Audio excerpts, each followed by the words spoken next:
Hi everyone, I've been sitting here in my office today and I've been thinking about a blog that I wanted to get started and some communications about real estate. And one of the things I've been thinking about is the different websites out there like Zillow and Trulia, who Zillow purchased, as well as Realtor.com. And there's a bunch of other websites that homes end up going on. And I opened my newspaper today and I noticed that maybe you saw this morning that Zillow is being sued. Actually, they were sued in Chicago for their Zestimation. And we've heard a lot of information about the Zestimation.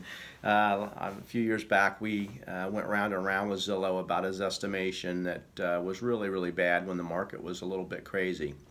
And so they got sued in Chicago. Zillow ends up winning the case. The lawyer actually says it's really just a formula. It says it's an estimation. It's just an estimation.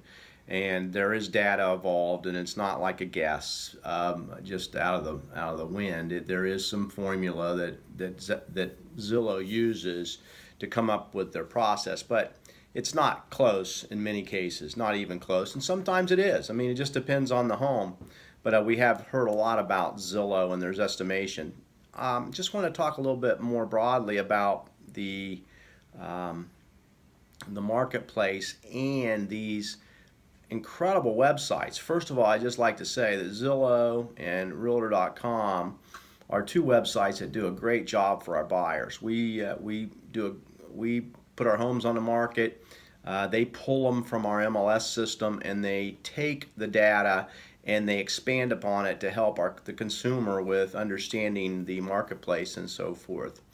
Broader point though that I want everybody to realize, and probably you do, maybe you don't, but that is that these companies have a business plan. They have to make money. They certainly don't make money from the buyer. The people that are looking at their website are not paying for that.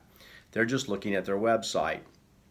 The people that are actually paying for Zillow, first of all, the data comes from the MLS system, from the marketplace in all areas. The real estate agents purchase zip codes. Those zip codes are money that are used by Zillow in order to make their company profitable and expand it and do the great things they've done with their website. So let me give you an example.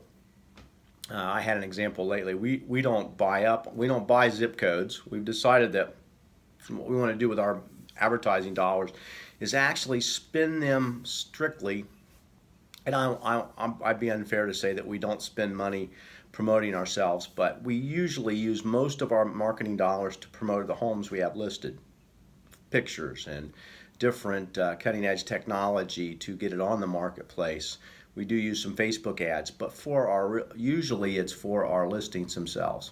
So that's kind of how we work. But in a lot of cases, there's these websites like Zillow and Realtor.com are buying zip codes. And I had a marketing person, a salesperson from Zillow call me the other day and wanted me to buy their zip codes. And they had a zip code open and one that we would be interested in. It was a really good zip code. And so she went through and explained to me why that zip code would work well for me. She also told me all the top agents that are on that zip code and that I should be in there because you are a top agent in that zip code. You should have your name on Zillow like they do, and gave me specific names, which I thought was interesting. And also then of course the price came, and the price for this particular zip code was like $2,500 a month. And for that, I would get 1/6 of the leads, possibly. I don't know how I could verify that, but that's what they're telling me. So 1/6 of the leads, $2,500 a month, about $30,000 a year and you'd have to sign at least a 6-month contract with them to do this. So agents are, and if you got 6 agents, I don't know how many agents there. Also, some other ways you can purchase, which is a lot less, and you get you a lot less leads. But those zip codes are bringing in big dollars for Zillow.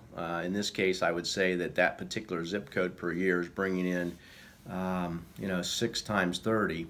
at least $180,000, just that one zip code, probably more like $250,000 per zip code in this particular zip code. Now, some zip codes don't do as well as others, obviously, but that's how Zillow, that's their business plan. That's also Realtor.com's business plan. It's paid for by the realtors. So I wanted you to know that, and I thought that's very interesting. Also, understand that when you look at Zillow and you look at a home, the home that's on the page, typically, not always, the agents that are on that page with that particular home that's listed, the pictures of them with all their um, um, clients' reviews, and by the way, on Zillow, I don't think I've ever seen a client review less than a 5, because if you're less than a 5, they don't put you on there. But all the client reviews are on there, as well as what I said is not exactly true, but if you're an agent and you get somebody that rates you low on Zillow, you can have that removed through a process. Anyhow, having said that, most of the reviews are 5s, and you can look at it yourself and validate that. Anyhow, those agents that are on that page bought the zip code. They may not know anything about the home. They may know something about the home. Maybe they listed the home, but most cases they don't know anything about the home. This is a lead. If you call them, it goes directly to their center. They will have somebody call you right back. Typically, it's a team member, and they will ask you if you'd like to see the home. Then they'll find out about the home. So that's kind of how they work.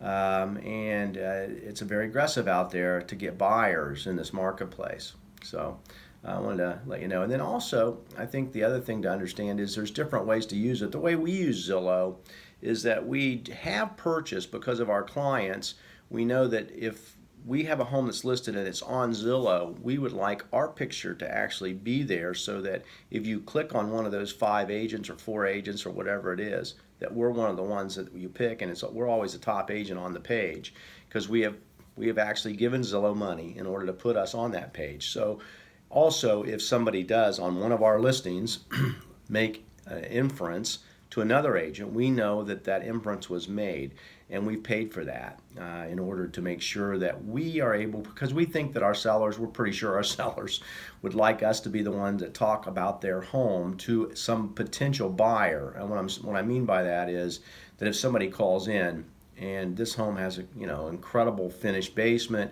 it has a kitchen that's just unbelievable, we want to be able to explain and use those adjectives to explain that home, where the other agent will say, let me see if it's available, let me see if it's not in contract, maybe I can show it to you, let me get some information for you about that home. And that would be their process typically, unless they've been through the home and they know a little bit more about it. So that's kind of how the websites work. I thought it was interesting today that Zillow is being sued for their Zestimation. I've been round and round with Zillow. It's very hard once you can't strip away the layers of bureaucracy trying to call in and get something like a Zestimation changed. And typically you can't get it changed in time to do anything. The clients, your selling clients, a lot of times have a misconception about how important that Zestimation is. They feel like that if somebody said, hey, I saw the Zestimation and your home's overpriced, that means everybody thinks their home is overpriced, and that's just not the case. People typically understand the Zestimation. Most people haven't even looked at the Zestimation, and it's the term Zestimation in itself is kind of a smile for me, because it's really not a word, just to let you know. We made that word up, Zestimation. But it does promote their website, and it is a pretty good process for them to capture people's thought process. It makes me, as a buyer, probably want to use Zillow more, because I can kind of get an idea what the neighborhood's selling for and what's going on with the house. They do a great job identifying the school districts. They also do a great job identifying when the home was purchased and just everything. So it's a very good, the websites are very effective and they're very good.